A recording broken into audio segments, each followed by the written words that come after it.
आज मैं आपके लिए एक ऐसी रेसिपी लेकर आई हूँ जिसे ना खाने वाला बंदा भी शौक से खाएगा। एक की जगह 2 रोटियां खाने पर मजबूर हो जाएगा। इससे पहले भी एक रेसिपी मैं आपको ऑलरेडी दे चुकी हूँ उस रेसिपी की, वो आपने बहुत ज़्यादा पसंद की थी। तो आपकी उस पसंद की हुई वीडियो की वजह से आपके लिए सिंपल, आसान और बेहद डिलीशियस इस रेसिपी को बेहद आसान तरीके से बनाने की रेसिपी लेकर आई हूँ। तो चलें फिर रेसिपी को बनाना स्टार्ट कर लेते हैं। बिस्मिल्लाहिर्रहमानिर्रहीम। यहाँ पर ना मैंने 350 ग्राम्स के करीब हरी मिर्चें ले ली हुई हैं। मोटी वाली हरी मिर्चें ली हैं। इसे धोकर ड्राई करने के बाद ना बीच से इस तरह से कट लगा लिया। अच्छा, कट लगाने के बाद अगर आपको बीच में से जो है ना काले बीज नज़र आ रहे हो तो आप इसे डिस्कार्ड कर लीजिएगा। अदरवाइज़ अगर आपके यहाँ पर मिर्चें सही हो यानी वाइट बीज हो तो आप इसे कटिंग करने के बाद फ़ौरन से फ्राई कर लीजिएगा, नहीं तो थोड़ी सी देर में ना इसके बीज जो है ना वो काले पड़ना स्टार्ट हो जाते हैं। तो इसलिए यहाँ पर मैंने जो है ना कटिंग करने के बाद फ़ौरन से इसका कुकिंग प्रोसेस स्टार्ट कर लिया था। अच्छा, यहाँ पर मैंने मोटी मिर्चें ली हैं। अगर आपके पास घर में सिंपल अवेलेबल हो जो पतली वाली तीखी मिर्चें होती हैं ना तो उसमें भी बनाकर रेडी कर सकते हैं, कोई इशू नहीं है। फ्राई होने के बाद तीखापन जो है ना मिर्चों का ख़त्म हो जाए, तो इसलिए आप जो है ना सिंपल घर की ही रखी हुई मिर्चों में भी बनाकर रेडी कर सकते हैं, कोई इशू नहीं है। अब हम यहाँ पर एक पैन लेंगे। इसके अंदर हमने 3 टेबल स्पून जो है ना चम्मच खाने के जो होते हैं ना, यहाँ पर हमने तेल लिया। यहाँ पर हमने 1 टेबल स्पून शाह जीरा, हाफ टी स्पून साबित धनिया, हाफ टी स्पून राई दाना, हाफ टी स्पून मेथी दाना, 1 टेबल स्पून कलौंजी ऐड कर लिए।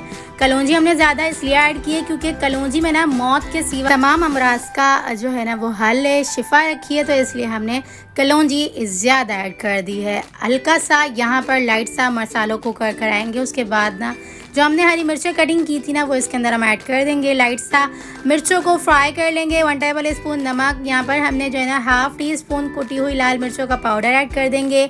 पिंच बराबर हल्दी ऐड कर देंगे। साथ ही 1 टेबल स्पून धनिया पाउडर ऐड कर देंगे। अच्छा, यहाँ पर ना एक अच्छा सा कलर देने के लिए यहाँ पर मैंने कश्मीरी लाल मिर्चों का पाउडर हाफ टी स्पून के करीब ऐड कर दिया है। हल्की से मिक्सिंग करेंगे, मसालों को वेल कंबाइन करेंगे, इस तरह से ग्रेवी निकल के आ जाएगी। उसके बाद ना यहाँ पर हमने 4 to 5 टेबल स्पून दही ऐड करना है। दही ऐड करने से पहले ना मिर्चें जब अच्छे से नरम हो जाएंगी ना उसके बाद 1 टेबल स्पून सौंफ ऐड कर देंगे। सौंफ मैं इसलिए एंड में ऐड कर रही हूँ क्योंकि हमें सिर्फ खुशबू चाहिए थी, ग्रेवी ऑलरेडी हमारी बन के आ चुकी हुई है। तो सौंफ ऐड करने के बाद ना हमने यहाँ पर साथ ही दही ऐड कर देनी है। एक अच्छी सी मॉइस्चर देने के लिए यहाँ पर मैंने दही ऐड किया। अच्छा, यहाँ पर मैं आपको बताऊँ दही ना आप फेंटी हुई ऐड करिएगा, नहीं तो ना यहाँ पर दही जो है ना फट जाएगी।